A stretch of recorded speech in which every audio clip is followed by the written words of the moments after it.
Welcome to the Speaking Podcast. You can find all our episodes on speakingpodcast.com. We're also on Bitchute and YouTube. You'll find the links in the podcast description. I'm also a podcasting coach because I've got 4 other podcasts: meditation, learn Polish, crypto, and the awakening, where I'm exposing fraud and corruption, but with solutions. You'll find everything on bio.link/podcaster. My guest today, he's Canadian, but he's living in beautiful California. Author, speaker, dancer, and relationship coach. Please welcome Andrea Paradis. Did I do it justice? Good morning. Yes, that was very beautiful. Bonjour. Oh, but of course. See, you might let the listeners know who's Andrea. My goodness. Born in a snowbank in Quebec City, seemingly 100 years ago. Realized at 5 years old that I was born in the wrong place in the wrong family. It was very interesting and strange. 5 years old, when I could put my feelings and my thoughts together, I literally had this epiphany that these people are not my people. I don't belong here. Something is wrong. And I couldn't understand. It's kind of mind-boggling. At 5, this big, this is all wrong. So it was freaky. It was scary. And in a family of 5 kids, I'm number 4. I don't belong here. I don't belong here. Like, it's not black sheep. It's like black sheep that just don't, there's a big mistake. How's that possible? How does that work? Right. So I started observing the world. Like, I became watching the world vigilantly. I was the geek in the corner, just watching everything. Because that's sort of, first was trying to make sense of my circumstances, but that was sort of my default system, trying to understand life, people. And that sort of threw me into being fascinated with the human condition. Like, why do people turn out like this? And why is this guy a stud? This guy's a geek, and why this one's a slut, and this one is like just a feminine, like, you know what I mean? The personality traits. So that's been my life since then. I've been watching people, studying myself, trying to understand myself, trying to get my life together, my brain together, my injuries patched up, right? My whole life.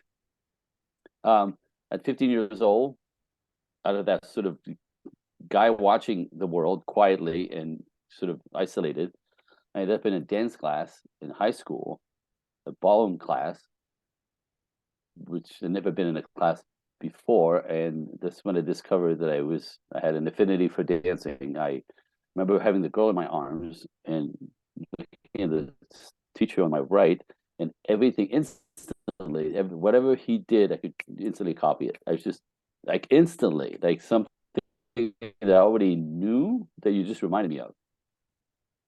Explain that, right? So it was interesting because what happened is the geek who was isolated, now within 4 months, it became a star. Like, it was the guy that all the girls wanted to dance with. I was the teacher's assistant. We started doing performances around the school and or outside the school. So from geek to from invisible to visible, and it became, honestly, the only thing that I wanted to do, because I was a sad little man.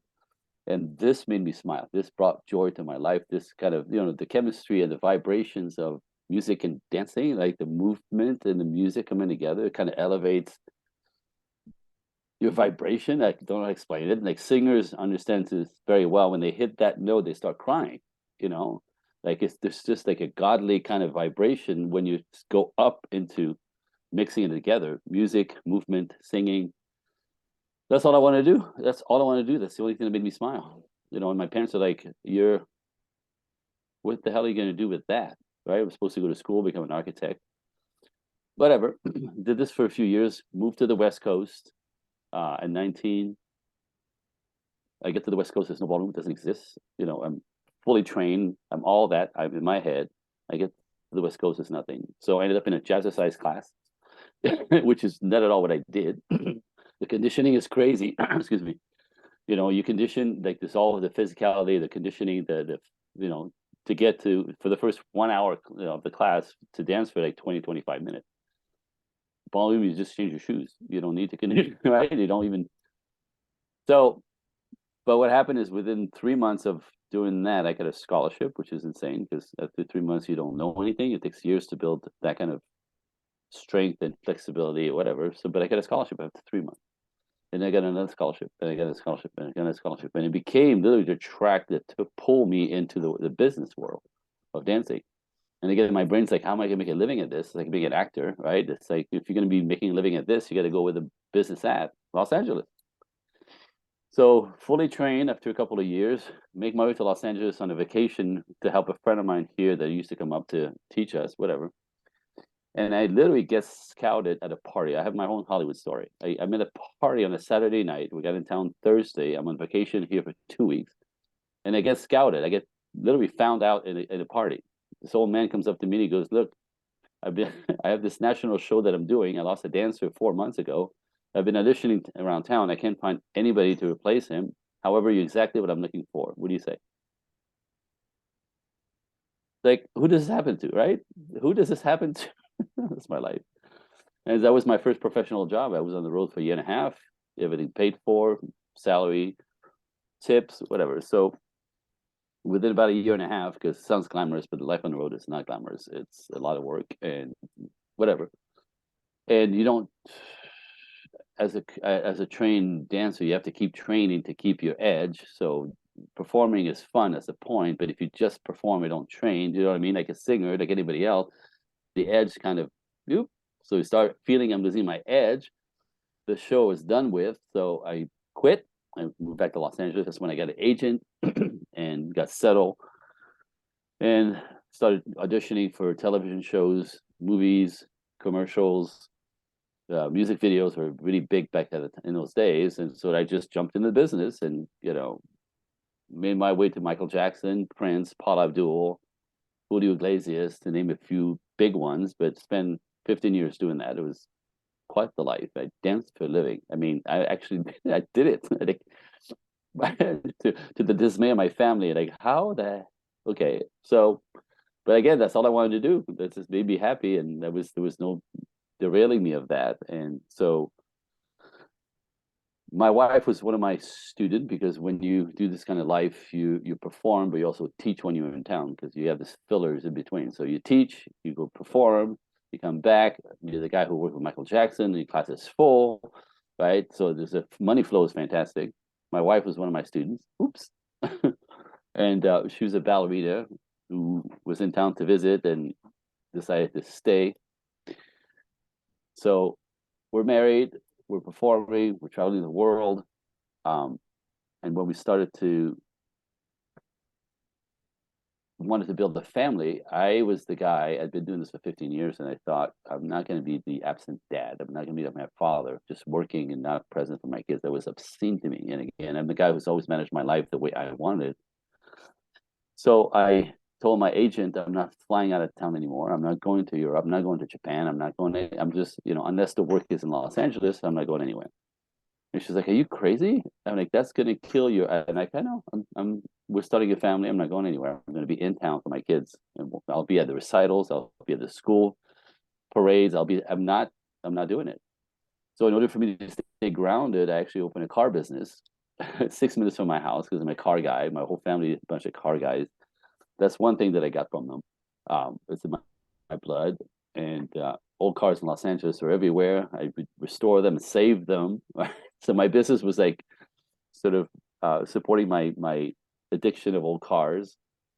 Anyway, so within a minute, the business was flying so far so fast that I had to end up. I stopped dancing. It made no sense. At one point, this is when I was working with Paul Abdul, so I was at the shop all week, and I would fly out on the weekend and perform, come back on Sunday night at 1 o'clock in the morning, and then at 8 o'clock I'm back at the shop. And I did this. The last couple of months was madness. I'm like, this is like, I remember 27 days without a day off. All week at the shop, on the plane on Friday afternoon, back at 1 o'clock in the morning on Sunday night, back at like, so I went 3 weekends in a row. So I'm like, okay, that's a little much, quality of life. But I like the opportunities. Right? So this entire time, again, part of my inquiring, curious brain, I was always in personal development workshops since I was 23 years old, to get my life together, my brain together, my knowledge together, right? Like just to learn. I'm that kind of curious about, again, everything, but mostly my life, make sure that I was going to live all my potential, my full potential. 2006, I ended up in a workshop invited called Understanding Women. And I remember laughing because I agreed to go. It was comped to me, and I agreed to go before I even knew what it was. And then I'm just saying, women, what? Like, oh, brother, I'm gonna spend my weekend in a workshop. Oh, uh-huh. Like, how's that gonna help? Right? Like, how's that gonna help me? However, that was actually life changing. In that workshop, I realized I knew nothing about women, and I thought I knew. Like, I always had the ease of the ladies, so I thought it was me. I whew, I knew nothing about women, and more dangerous for me was I knew nothing about my wife. And at the time, we have two little kids. We're doing great. I'm not looking for this information. There's no need for this. However, I understood that I knew nothing about my wife. Houston, we have a problem, right? I'm not going to be a statistic because I didn't know. You know what I mean? And my entire family, all my brothers and sisters are divorced twice and three times, one, four times. Like, I'm not doing any of this. So I went into the company's entire curriculum.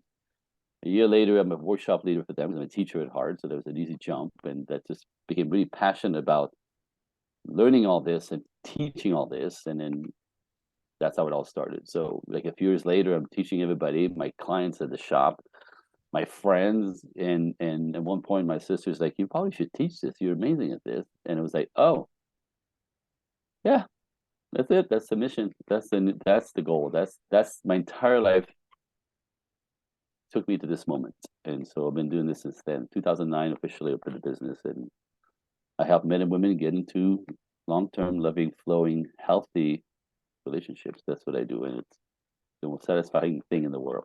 So that's me. No, Sorry, that was a long story. no, it's fascinating, fantastic, and like because I read some of the courses that you went or learned from were like Esther Perel because I've seen her on stage and John Amazing. Gray. Like Yep. he's funny. Like I was at an Funny event with him guy. and he done a breakout group as well, and he is so funny. Like He's I a said, funny man. Yes, absolutely. And that's when I trained with Esther. She was nobody knew her, right? She even though she's been doing it for 30 years in New York City. Now everybody's so like I study with five masters. But I'm standing on the shoulders of five masters in the field, so I could break down the dynamic between men and women and what works better, why it works better from an anthropological point of view, a chemical point of view, a human psychology point of view. You know what I mean? A love and sex literally dynamic. Esther Perel's work, right? Like why people cheat and why people don't cheat. Like there's a whole chapter in that. That's insane. It's so beautifully right, but people don't understand any of this, And I also trained with Dr. Pat Allen in Los Angeles. She's a family child marriage therapist for 48 years, and I trained with her like in a group of five for 3.5 years. And so this cocktail of information, the masters that I'm on which shoulder I'm standing on, it's just I sense without arrogance, like pretty untouchable. So yeah. and I suppose because you didn't mention it, but it was actually the Chippendales that you were dancing with. That was the year and a half, I presume. That Which was the I first mean, job. I Yep. think that's international. I mean, they're well known. I mean, the carved Yep. bodies, the Adonis, and so Yep. because it's going from obviously you'd have women throwing themselves at you for something like that, and then kind of stepping away from that and kind of getting Yep. yourself grounded. I just like to know what was going on in your head and kind of Woo. you're probably annoying your the guys you were working with. They probably couldn't understand that. Oh yeah, they thought I was crazy. You're quitting? Are you? This is the best job in the world. I'm like, it's not a job. I mean, that's all it is. It's a job. But what happened is, and I understood what I call the danger of celebrity life. When you have no responsibilities, when all you do is have fun, right? We ate, we trained at the gym, we tanned, we did the shows, and we had fun, we had sex, we did drugs, and we drank. Our only responsibility was to get on the bus when the bus left for the next show. Right, we did 5 shows a week, or 5 cities a week. So that no responsibility, just fun, eating, lifting, drugs, sex, booze, women, boom, every single day, over and over, all day long. Everywhere we went, they recognized us because it was advertised in the city. We tour up and down the East Coast of the United States. So from New York to Florida, there was two touring companies, one East Coast, one West Coast, and two clubs, as you know. There was a club in LA, the club in New York City. So it was advertised that we were coming in town weeks before we got there. They instantly knew. We walk in the tanning salon or in a gym. They knew exactly who we were. We were Californians. We look Californians. We're built like Californians, right? We're built for the show. So we got action like it would make your hair curly like this if I told you the story. Anyway, so it was incredibly fun. It's also very, very dangerous. Very, very, very dangerous. First of all, for me as a trained dancer, the guys were strippers. I'm not a stripper. I'm a trained dancer, but I looked the part. Okay. I saw again my finesse, my timing sort of slip away because I was not going to be doing this for a living for 5-10 years, right? Some of the guys were, and what happened is one of the big, the alpha male in our group. There was 13 of us. The alpha male who got the most attention, the most everything, from everyone. I'd been doing this at a time for 5 years, and he was completely freaking twisted. Like this guy, I saw it. Like not a nice guy, a good guy, but the lifestyle, again, having fun. See, interesting celebrity lifestyle again. The danger, right? And this is why they're struggling and they're divorcing and they're in trouble with drugs all the time, because when life is fun all the time, really quickly it becomes boring. No responsibilities. Responsibility kind of keep you on point. When you work once a month, celebrities, or twice a year making a movie, and you spend the rest of your life inside a house somewhere because you can't go to the store, you can't go to the mall, you can't go to the park, right? You have to hide all the time. So you go from this mansion of your buddies to this other mansion buddy. What do you do all day? You play pool, really? So crack the booze, bring out the chicks, bring out the drugs, right? There's nothing to do. There's nothing to do, and they can't live. They can't enjoy even the celebrity status or their money. Some do. You get on the plane, you go, in Africa somewhere, yes, but as a rule, it's not enough. So what happens is, what's fun is normal, so you have to up it. And then a month later, you have to up it, and you have to up it, and you have to up it. And this is where things go completely ballistic. I saw Kevin. I'm like, he's never going to be normal. He could never respect a woman. He will never be able to handle a job. He's done. Like, he's fucked. Excuse my French. Right? 5 years, but he thought he was a superstar, and he actually thought, we were lip syncing to all the songs. He actually thought he was Bon Jovi. Believe that because he got that kind of accolade every day, all the time. I get it. It started twisting me up, and so when I started talking like him, I'm like, Houston, we have a problem. I need to get the hell out of here because turned out I'm very traditional inside of me, my values, which I actually discovered on the road. All this was fun and it was weird. It was fun and it's twisted. It was discovered I'm actually very conservative in my thinking, and what I wanted in the end, it was a wife and kids. This is not going to help me. This is actually going to turn me like Kevin. I'm not doing this, and I don't want to be twisted, literally twisted in every way, mentally, sexually. For the shit that he's doing, that is normal. No. So I quit, and they thought it was nuts. Dude, everybody wants to be us. I go, yeah, you're right. You be you. I'm just gonna go be me. I have a whole other life to live. This isn't it. What do you do when you get off the road after 10 years as a Chippendale dancer? What do you put on your resume? Where do you work? Nowhere. You can't, right? And you're too snooty and uppity, and you think you're actually a celebrity. You were lip syncing in this show, you dumbass. So my buddy, the alpha male, came up the road 10 years later, or 5 years later. So he was doing it for 10 years. But then it was like late 30s, time to be replaced, even though he looked great. And he became a porn star. What else could he do? What else could he do? You know what I mean? And I think he's dead now because he didn't survive that either, because that's what happened as well. So that's that. I got to see the madness up front before it got me. Right, and this is where I got away, and then I had the whole life to live. This was not it. So it was fun. It was a great opportunity. It helped give me the money to settle and start my life, but this was not who I was going to be for more than I needed to. So, like, I suppose based on that situation, not with you, but just like some people, they'd sleep with a lot of people. And to be honest with you, at one stage of my life, that was the kind of thing as well. You probably had more in a week than I would in the life, but it was a lot. Like, and I found that by being open and honest, because people tend to ask that in a relationship, but then they use it against you. So I'd love to Oh, touch on that. Because I like I to mean, be, you know, your I don't want to be history. bullshitting and saying, oh, yeah, it's only 8 or Oh whatever. yeah. Like, but when it's a couple of hundred, then they're kind of using it again. And I mean, obviously for you, you probably put 2 more zeros onto it. So I had my first girlfriend when I got back in town. I started again. I realized I'm really conservative. I know what I want. Looking for one woman. I've done enough of that it's almost like it's like money, right? If you never have money, you crave money your whole life, and you try to get money. And what it'd be like to have money? Well, sex is the same, right? When there's a point where when that is in place so much that the rush for it or the addiction to it, and the like. I have some friends that are married and they're still not over that, right? They still want to fuck everything inside because they're males, and and I still have that, but I went so much past that. I understand there's nothing to that.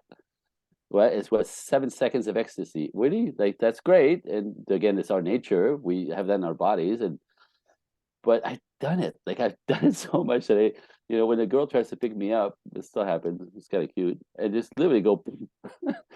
You think that you with your ass is gonna take me away from my wife? Really? Like get out of here, right? But because I've went through it, you know what I mean? Like this, you can't. That's so.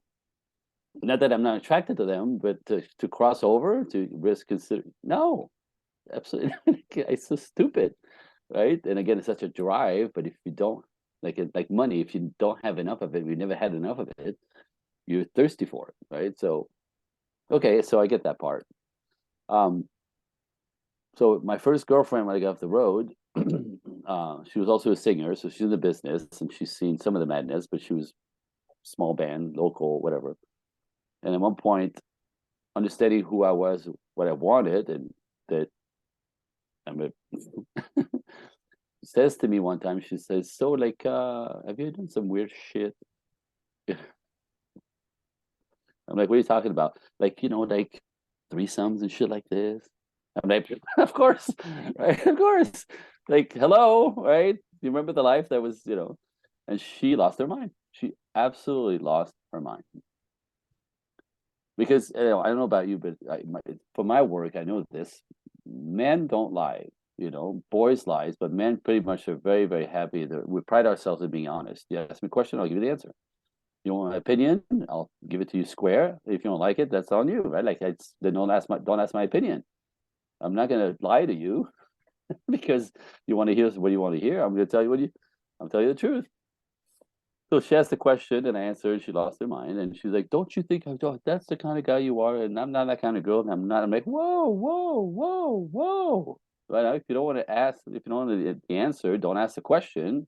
And you should be glad that I've done all this because I'm done with all this. It's not something that I want to do. That is still in the back of my mind. It's done. Right? I'm on the other side of it. Don't you think that's a good thing? And it was never quite the same after that. She could handle it. Okay, so well, don't ask the question. And like, I don't want to know. what's your advice for people? Because I think a lot of people, I mean, I had that a lot of the times, and I know that it happens to a lot of people. What's the best way of dealing with that? Like, because you want to keep things straight, like. I don't, but like I said, all I could do, and most of us just want to be honest. So if you can't handle the damn question, don't ask it. Like so, because I don't want to know how many partners my wife had. You know what I mean? Like the whole thing with body count is so popular. Women are like promiscuous as hell now because this generation, and they think that's not a problem. It's a big fucking problem. Men will hold that against you in a second. You know what I mean? Because if a man wants to build a life, a traditional life, which means family, kids, that kind of stuff, right? It's interesting to get this. So women look at men into their potential. So if the guy's got his life together, he's got a business, he's got character, he's got, confidence, and he's building a life and he's on his track, women find that very attractive. So women want to be with men, traditional men especially, because they want to be taken care of and provided, protected, right? So women want men to be traditional and be on their track of success, right? So this is how women look at men for the future that they are lining up for that you can see coming, right? This is how they pick a mate or a husband. Man, look into your past. Where have you been? how many people have been in here? How many body count? Like, how, you know what I mean?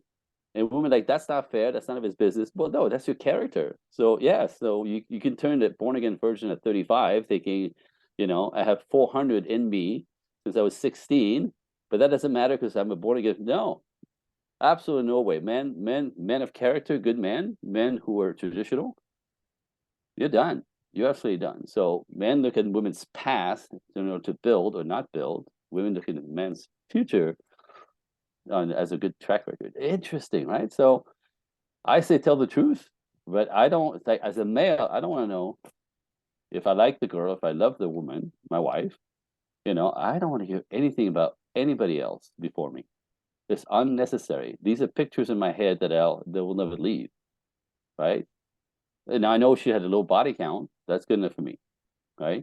But if I found out she had 200, it would probably change a little bit how I felt about her in the beginning, especially because as a man, you can't build with somebody you don't trust or somebody who has got no low value, no virtues. Like you can't like. How do you trust a woman like this? How do you trust a woman like this is a very genetic DNA kind of basic caveman reaction. If she's been around and has no virtue, how can you count on her to be virtuous when you pay for everything? You can't, right? So, and this happened to me when I was at one point in between there that I had a girlfriend like that. I got caught up in how beautiful she was and kind of overlooked the poor values and qualities and virtues that she didn't have. She was beautiful, beautiful, beautiful, drop dead. Um, um, and sort of a brunette, like very, very kind of wholesome type, woman, like beautiful brunette. Just that's my type. That's my type. And she ended up sleeping with the ex-boyfriend in my bed because she was mad at me one night. Like calculated it, waited for me to come home, and was in bed with her ex just to go. I'm mad at you. I mean, she gave me all those signs, right? But I just refused to. Anyway, so yeah, so your history is your history. You probably should think of it before, before divulging. But I say, people have lives. I get that, but there's stuff that you don't need to know. There's stuff I don't need to. Just saying. And like it's something that I've, especially since I moved to Poland, I've noticed it a lot more. That the women, they tend to they're attracted to the kind of blocky gym guys and everything, but they're the ones that take the testosterone out of the men, and they crush them and make them feel like shit. There's different types, but I've seen so many people that when I see the relationship, they're basically belittling them in front of other people. And there's there's a lot of women that do that now, and it is disgusting to see. It is because it's the ultimate disrespect, and like if you want to destroy a man's everything, make fun of him in public, in front of his friend. Ladies, that's how you destroy a man. It's like shaming you for your fat ass or your shortness or your floppy titties. Like, who would do that ever? Nobody, right? But when you shame a man's character in public in front of his friends, that's what you're doing. Now, this is a little bit part of like women feeling they have the right to do this because somehow they've been oppressed for millennia. Okay, really? That doesn't give you the right for that at all. The same way it doesn't give you the right to make fun of you in any way because of physiology or lack thereof fitness. But it's insane. That's rude. But somehow women are have the right to do this, and men are only supposed to take it. And this is how you destroy men's everything. And that does not make you attractive. That doesn't make you, the girl that he's going to pick and to provide, protect, and give to and cherish. Right? It's disrespectful, and they say this all the time. If you don't respect a man, he can't love you. The same way that if you don't cherish a woman, she can't respect you and love you back. So, like, women are so disrespectful in the name of "go girl, don't need no man," and they're toxic and dangerous, and they cheat anyway. So, you could talk shit about. Well, again, if you talk shit about half the population, ladies, how in the hell do you think that you're going to build anything healthy? If you think you're going to get on top of man with your go girl attitude, because for millennia you've been under man, now you're going to get on top of man. That's duh, right? No self-respect man will even allow that for second, right? It's not men in front. This never was. It's surely not is not women in front. It's side by side. It's a partnership. It's togetherness. It's my part, your part, pilot, co-pilot, president, vice president, right? But women want to lead nowadays because go girl, don't need no man. Okay, well, you drive the bus by yourself because you can't have two people on the steering wheel. And naturally, instinctively, in nature, that's all I teach, by the way. I don't teach, it's not my opinion. It's all, everything I teach is nature and science. In nature, there's no equality in the genders, right? The male does what he does, and the female does what she does in order for the machine to come together and flourish and create offspring. This is all about survival. Men naturally want to lead. Women need to be led and need to be supported when they're pregnant and vulnerable, right? There's a whole system here for survival. That's what it's built for. So when women act like men and disrespect men and go, where are the men? Well, ladies, you act like dudes, disrespectful like dude, and expect guys to kiss your butt. It's not working. So, but somehow nobody seems to wake up to this. You go, girl. You go, girl. You only know man. Strong, independent, and powerful. That's all good for business. If you bring that energy, that arrogance, that into a love relationship, you're going to stand there by yourself very, very soon. If there's any kind of man, if it's a boy, he's going to let you run him over. He's going to become passive aggressive. You're going to pay for everything because you think that's power. Where he's, writing his music and spooning the dog when you have your two jobs, and you find out it's always the same. By the way, this is again not my opinion. This is the statistic that you'll find out that he has a girlfriend on the side because when you're his mama, the sex goes down the toilet really quickly, and he's still a dude. He may be a boy, but he's still testosterone driven, and you'll find out within months and years that the whole time he had a girlfriend on the side because he's not sleeping with you. Nobody normal sleeps with their mother. And that's the energy you bring when you're a badass. Okay, so that's not working. And then you resent men. You think that's men? No, that's boys. And you attract them because you're masculines. And again, everything is so easily explainable in my world. It's all energy, right? Polarity is essential in nature. Everything in nature is polarized. Male, female, yin yang, black, white. Right? Without one can exist without the other. And we decided in our culture that we're going to neutralize men and women and it's going to be better or more fair. It's a big fuck up. But it doesn't work. Again, in business, sure. Business and money, fine. In love, nature wants what it wants. And if you go against nature, it's going to cost you down the line. No relationships, no babies, no future. Alone in your apartment with 5 cats. Same with men. When men are isolated and they give up on relationships, you see the old creepy man that scares the children in the building. It's so creepy, right? Like we're not meant to be isolated and alone, men and women. We need each other. But we have to understand our differences is the magic and the beauty. Right?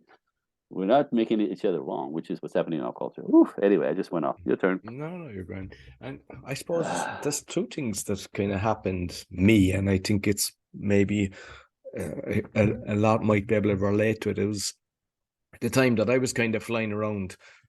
I don't know what it was about. I mean, there was times you don't even know somebody's name, and I realized I wasn't respecting myself, to be honest with you. That's how I kind of stopped out of that. It was like, this isn't serving me. How am I respecting my body by actually just thinking, jump into bed with anybody? Like, yep.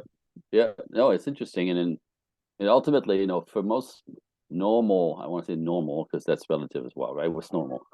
But for the more normal, typical humans, that kind of behavior, there's a sense of, for me it was like, like it was so pointless.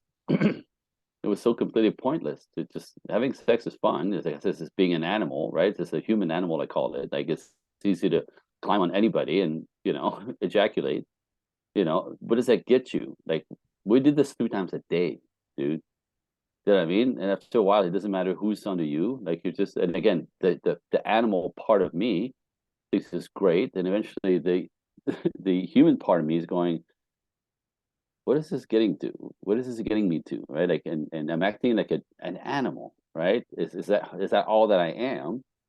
And then all of a sudden, instead of just wanting to ejaculate, I wanted some connection and some quality. I'm now it's funny because I ended up talking almost like a girl. Like there's more to me than this body. Like, who does that? How many men have you ever heard say that? Right? I end up saying that.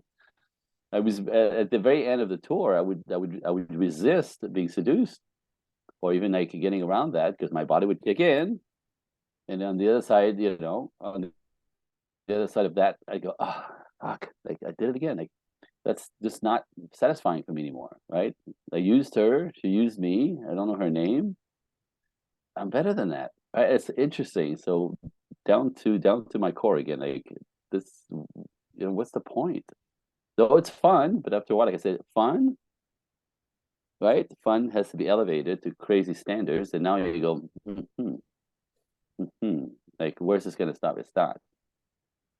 Like I said, the other guys in the show, like, it's not gonna stop. It's gonna get worse. I can see it. I can see the future. I'm like, so there's back to more traditional values for me to be able to build a life, the one that I have.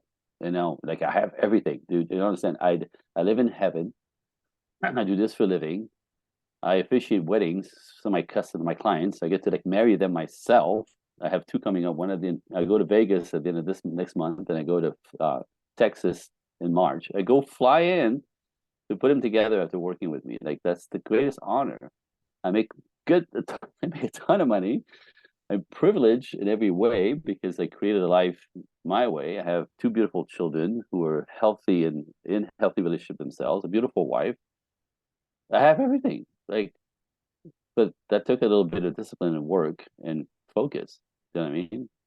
I could still be on the road. Well, probably not, but you know what I mean? Like, what would that have led to?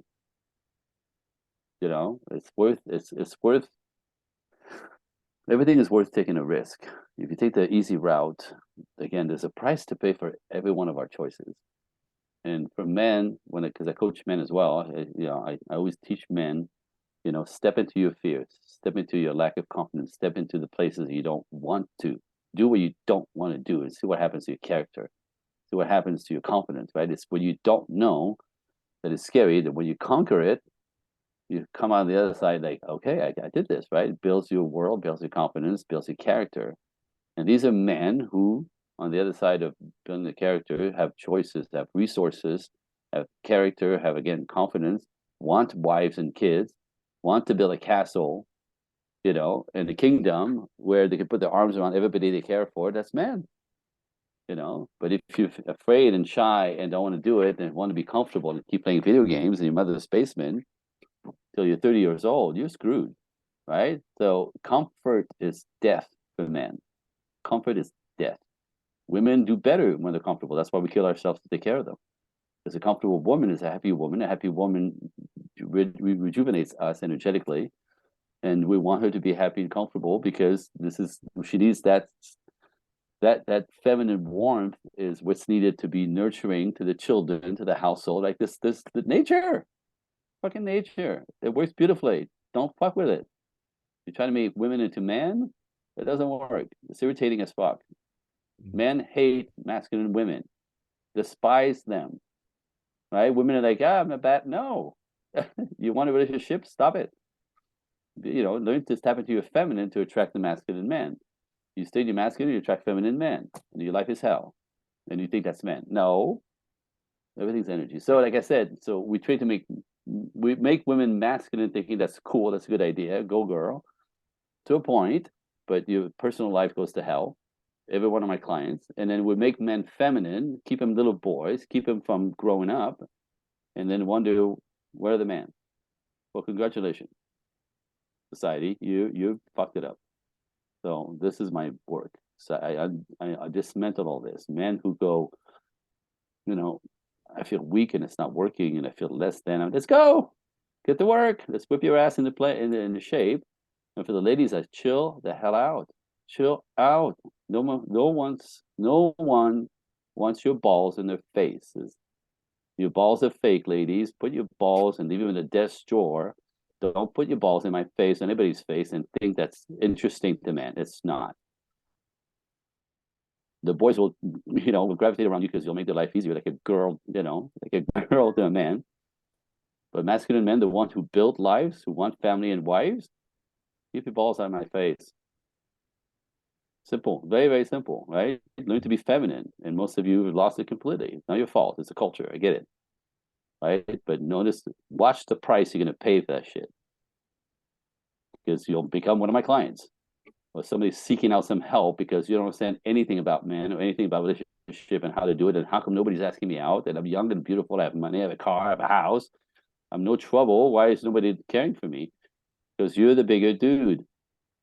Masculine men don't want that shit. Masculine men don't care about your money and your career and none of that shit. They're looking for feminine energy to rejuvenate them, to inspire them, to get them to fight the world. We need that jet fuel that comes from women, to believe in me, inspire me. You got this. You'll figure it out. You're amazing. I believe in you. Try to stop them. But women refuse to do this, right? So again, women love traditional men still. Men's roles has never changed. You still have to build something, conquer something, you know what I mean, to be a good man, to get respect from our society and anyone, both men and women. As a man, you have to handle your shit. You have to build something. You have to be of service somewhere. You have to change something in life, right? You have to be at cause of something good to gain your self-respect and respected by men and women. Traditional as hell. Men are still expected to provide, protect, cherish, and give to women and children. Traditional as hell. But we teach women, do not be traditional. You're better than that. Well, that's how it's so obvious. Like, this is why it's not fucking working, ladies. So you want a traditional life, a traditional man, you want family and kids? Okay, be traditional. You have to become a traditional woman. And what's that look like for men? That's the part you don't know. We know nothing about men. Nothing about men. Like, men know nothing about you as well. I understand. Like, that was me at one point. But what does it take for a man to commit? Why did they step up? Why do they, right, pick you and you only? Why did they lay down their sexuality to marry? Right? Nothing about that is casual, but it's actually natural for the one's character. Like, that's what you have to learn. And being a dude and a badass, you have all the men go, yeah, you could be all that, and I'm going to be someone else looking for a feminine woman. This is nature. I'm not putting anybody down. It's just like you ladies have been sold a lemon by the feminist movement, and now you're hating on men thinking it's funny. You disrespect men out loud in public thinking it's funny, that you have right to. Bullshit, like the women who have everything that you want, watch how they behave. Not like that. They understand respect, they understand femininity, they understand, being supportive energy to their man, and they'll support her in his way. And like, support for men and women is two different things, right? Like, this all has to be learned now, because we eradicated out of culture. All right, I just went off again. No, that's good. And I mean, what you've said, I've seen Woo! that with a lot of people that I know, entrepreneurs, that when they've got that kind of relationship that you've discussed, they tend to flourish because the woman is supporting her husband and they've got each other working together and it works beautiful. What I'd like to touch now on, and it affects both male and female, and it's something that I kind of went through. I was going for the stunning looking woman that it was kind of like, I see it, I want it, and I got it. That anybody I wanted, basically I got, and I'd end up in a relationship, and I got into a toxic routine. Everybody else could see it except for me, and I'd go through living with them for a year or two, and it was I broke the cycle. But I know that happens both male and female, and I just like to your take on that one. So then help me narrow it down, because it's a broad question.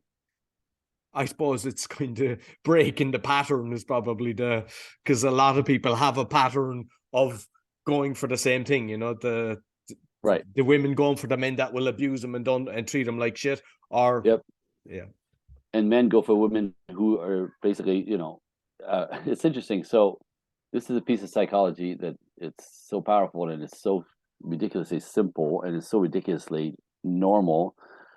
This is the paradigm of being a human being, is that not one of us gets out of childhood unscathed. Between the age of 5 and 11, in the formative years, this is where we get our lives, like our brains kind of, our subconscious program with a belief system about ourselves, the world, life, and people.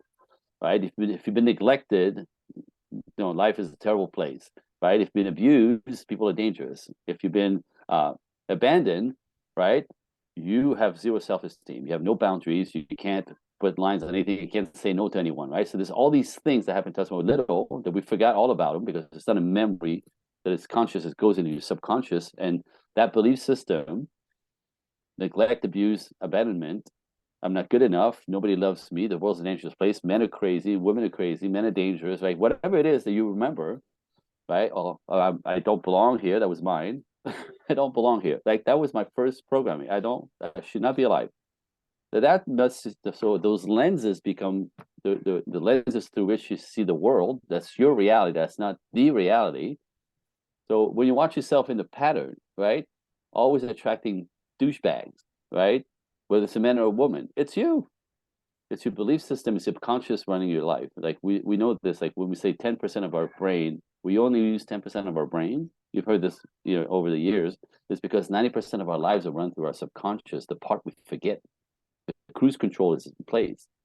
If you have low self-esteem, you're gonna give yourself a situation over and over and over where you're gonna be challenged with your self-esteem and pushed against the wall and won't be able to hold boundaries and blah blah blah blah blah. And your life is hell. And even though you want everything that everybody wants, it's impossible for you to conceive of it. Your brain is wired that way. So one of the very crazy thing, and I see this with every customer, it's incredibly simple and tragic at the same time, is that as a woman, if you had a bad daddy, alcoholic daddy, missing daddy, abusive, whatever, right?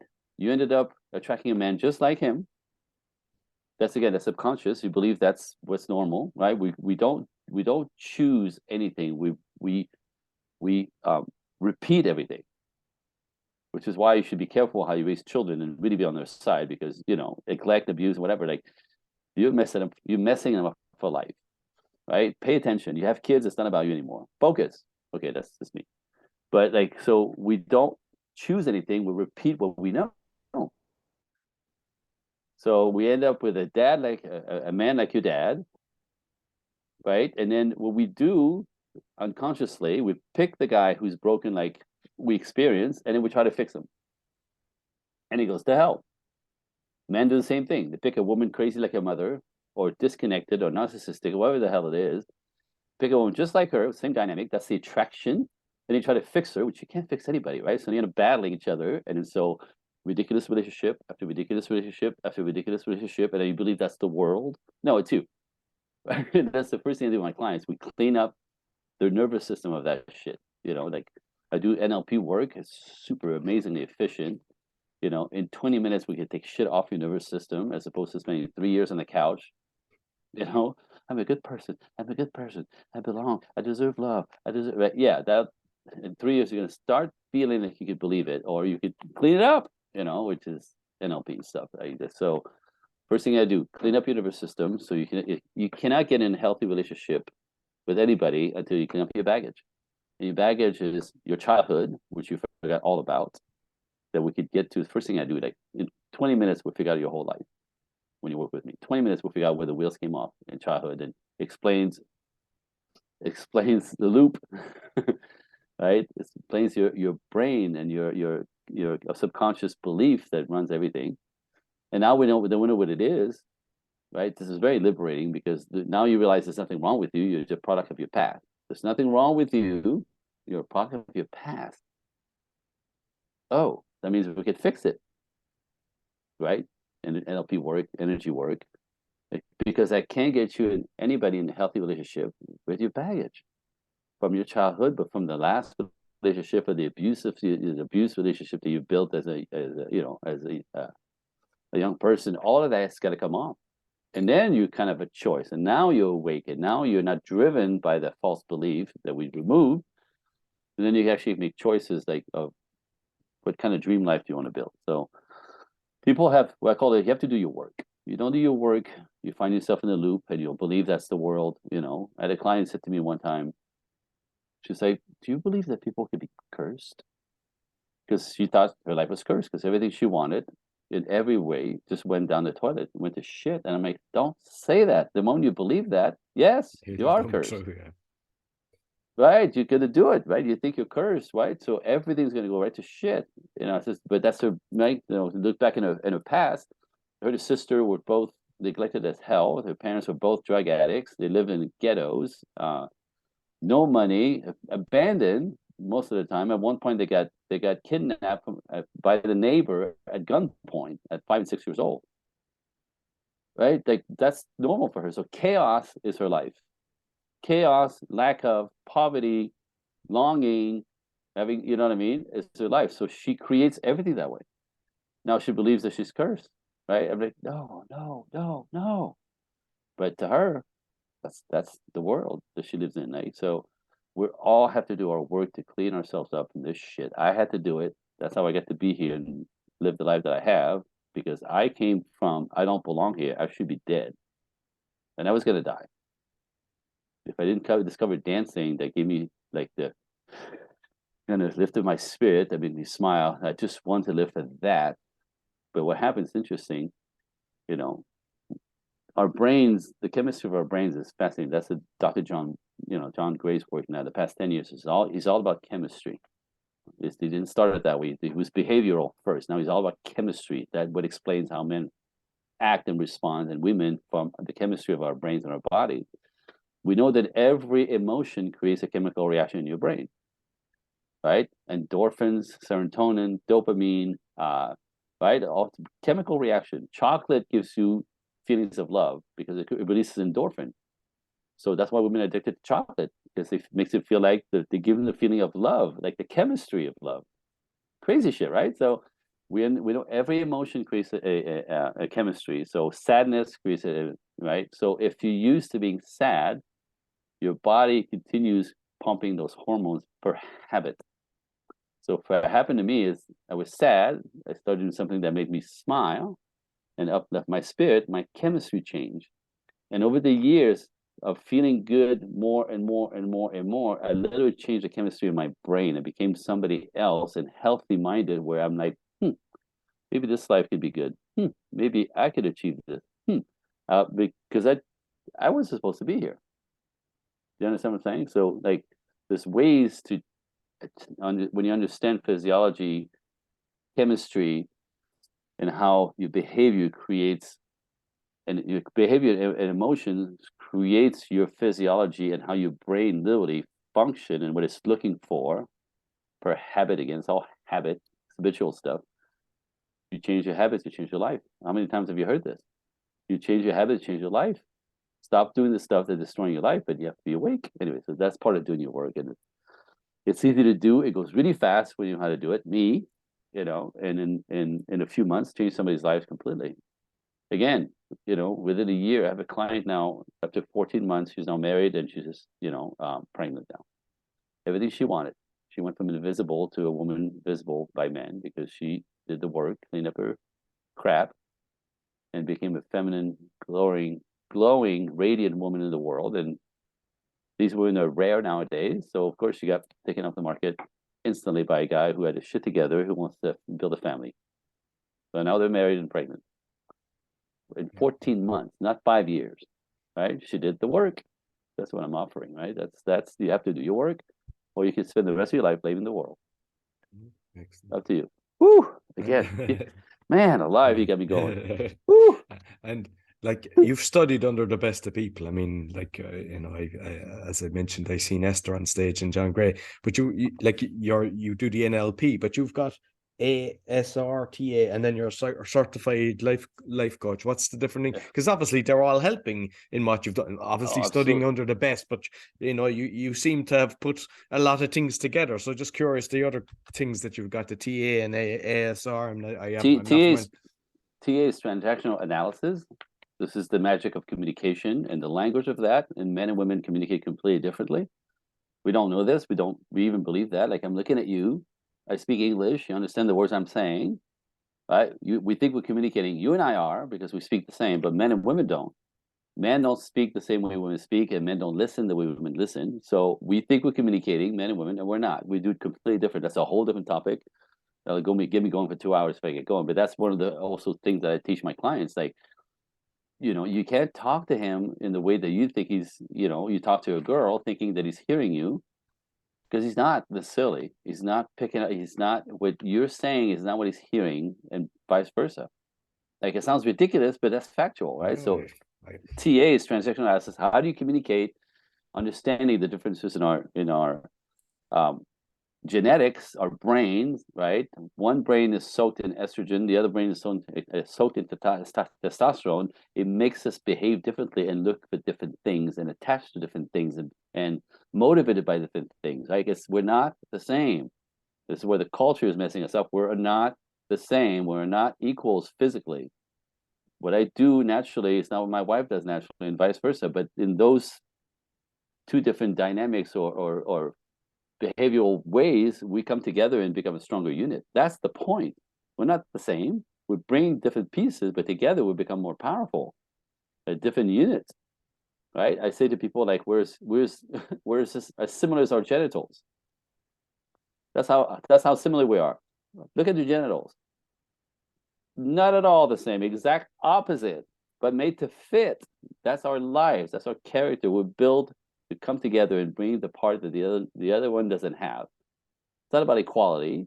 It's not about him acting like a girl. It's not about her acting like a man to make a better human. No, it's together. We come together and build something called a relationship, a marriage, a life, a kingdom,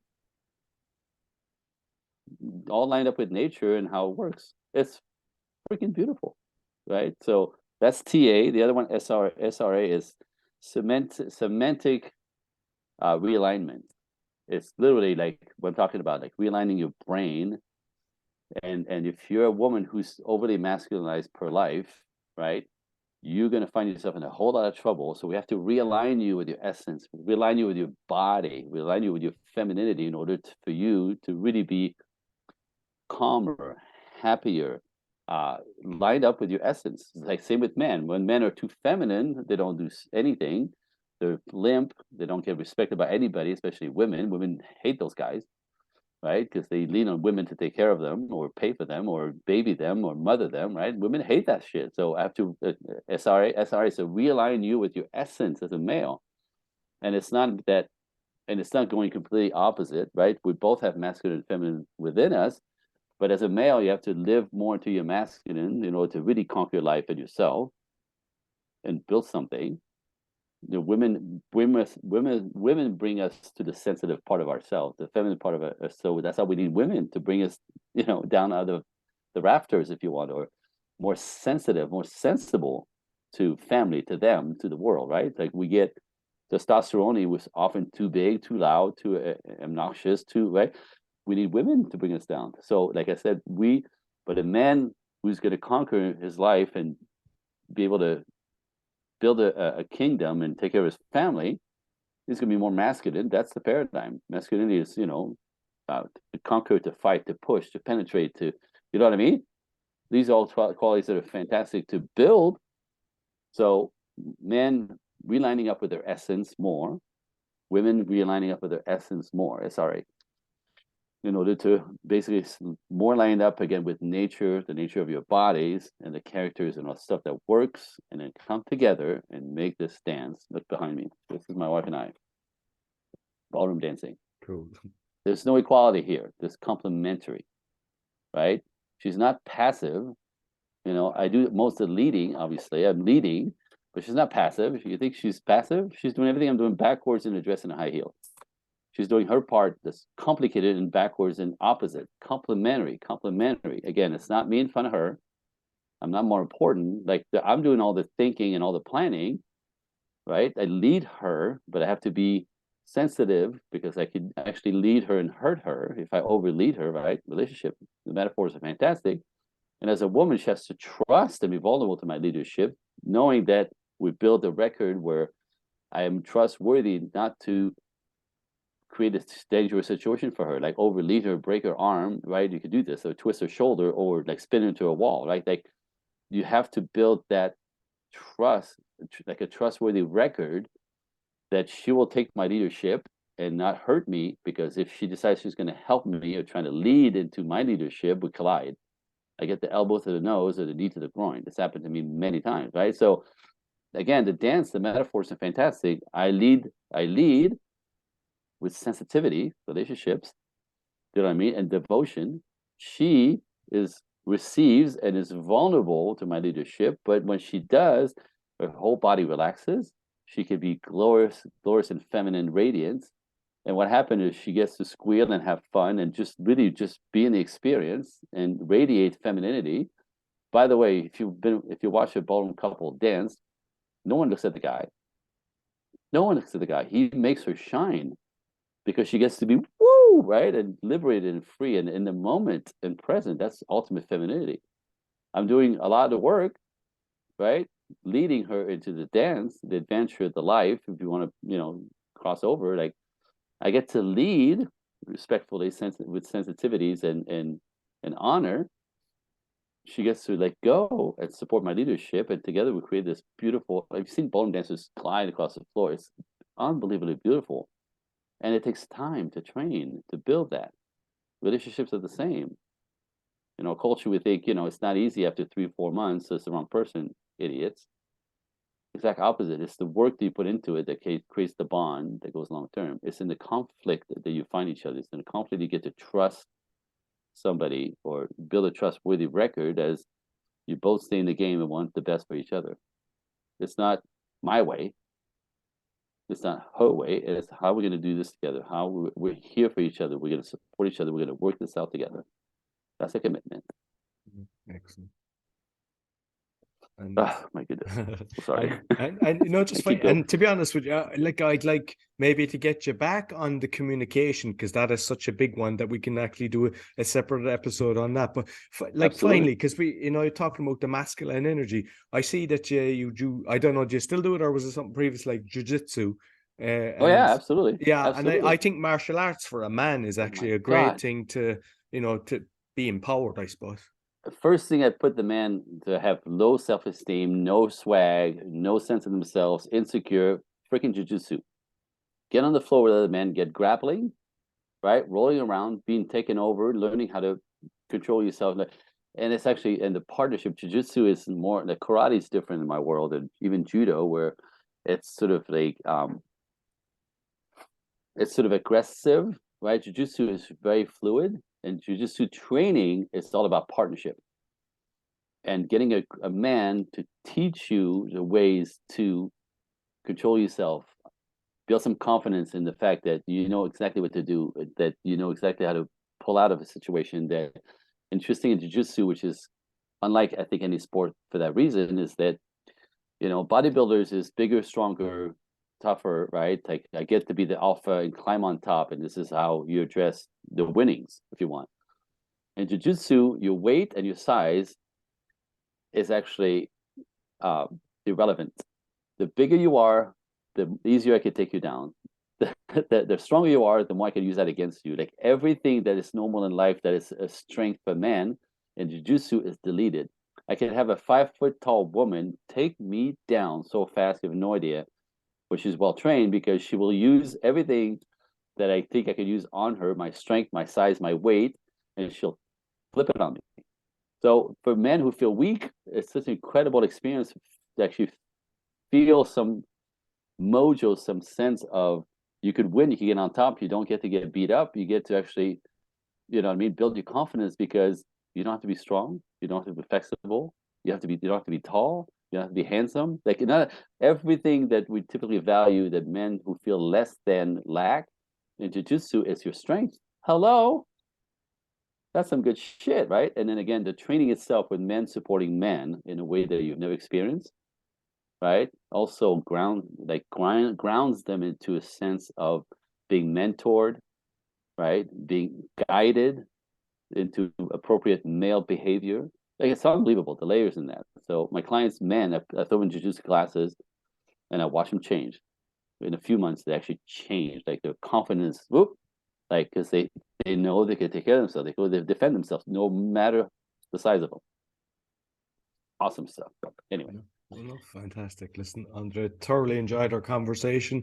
As I mentioned, we'll get you back again. You might let people know how they can get in contact with you. All right. So actually, I have a gift for listeners, if you don't mind. Yeah, of course. So it's a 2-part gift. So people who listen to podcasts typically have there's two different types. There are people who just are curious and are looking for information. You know what I mean? Just curious, information. So I'm going to offer this to these people. If you're curious, want more information, a little curious about what I said, if something resonated, this is a gift for the ladies. If you email me directly, this is my email, Andre Coaching, the number 1 at gmail.com. And in the subject matter, you write Irresistible Book. I will send you for free my book called The 5 Feminine Qualities High Value Men Find Absolutely Irresistible. That's on me. I sell it, but I'll give it to you listeners for the ones who want more information and sort of touch a little bit of what I do, how I do it. If the other type of person typically want to step in or take action, right? If you're that person, again, email me at andrecoaching1 at gmail, and the subject matter just say talk now, and I will send you a link to my calendar, and I'll set up a Zoom call, and I call it an exploratory call for about an hour, where we'll talk about where you're stuck, the loop, right? We talked about this earlier, the loop, that we find ourselves when we realize you're in the loop, like this is where you lose sometimes the will to live, right? Like you're stuck, it's never going to change. You resolve yourself into a life of pain or whatever, right? So the loop is what we discover in that call. Literally 15, 20 minutes, we describe your whole life, go right back to childhood, find where the wheels came off. That alone is liberating. It changes people's lives just when they realize this. There's nothing wrong with you. It's your path. So from there, if we know what happened, there's nothing wrong with you. You're a product of your past. It's fixable. So from understanding that it's fixable, we just have to undo it. What's the dream? What's the future? What is it that you want? Relationship, family, companionship, what is it you want? And then I'll explain what I do, and there's different ways to get invested. And if I can't help you, I'll hook you up with somebody who can in different ways. But that's my gift to your listeners. Yeah, excellent. Yeah. And when go ahead. This is all the links you'll have everything, right? My website is projectequinox.net, and connected to YouTube, connected to Instagram. So everything, just blogs, you can spend the day on there.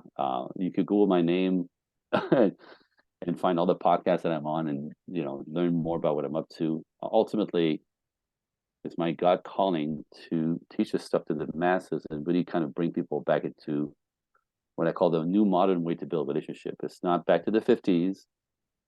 It's a modern way to do this. It's still more lined up into nature and tradition with a modern twist, right? We're not going back to the 50s. It's ridiculous. That's not what I'm saying. But it's a way to do this where it's satisfying and it's sustainable and it's satisfying. Pretty good deal, I think. Yeah, perfect. Excellent. Yeah. So I'll make sure that I'll put all the links on the audio and the video, and with the email, I'll put a bracket around the @ because otherwise the bots will be spamming you. So you don't want that, just so that in case people. Gotcha. Yeah. Fair enough. So thank you very much, and I'll make sure that we'll get you back and do a communication one, because I think that's very important. There are so many topics. I have like 600 line of conversation we can have. So there's no lack of conversation. Okay. Perfect. So absolutely, we'd love to. Okay. Thanks very much, Andrea. Appreciate you. So that's all for the Speaking Podcast. You'll find other episodes on speakingpodcast.com. As mentioned, we're on Bitchute and YouTube. You find the links in the podcast description. You find my other podcasts along with the coaching. bio.link/podcaster. Be sure to give us a thumbs up, 5-star rating, share with your friends. Really helps. Until next week, take care.